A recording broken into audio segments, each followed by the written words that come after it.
como uma mãe econômica faz, ela compra uma caixinha de transporte, que aí o gato já usa como a casinha dele, né, neném?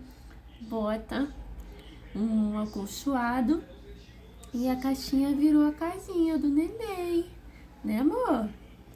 É a casinha e a caixinha. E quando eu quero levar pro veterinário, eu nem preciso atrair ele, eu só fecho aqui, ó. Pronto, tá preso.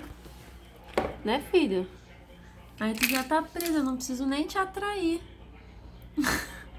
E ele fica benzinho aqui, ó. Ama a casinha dele. Coisa mais linda e econômica.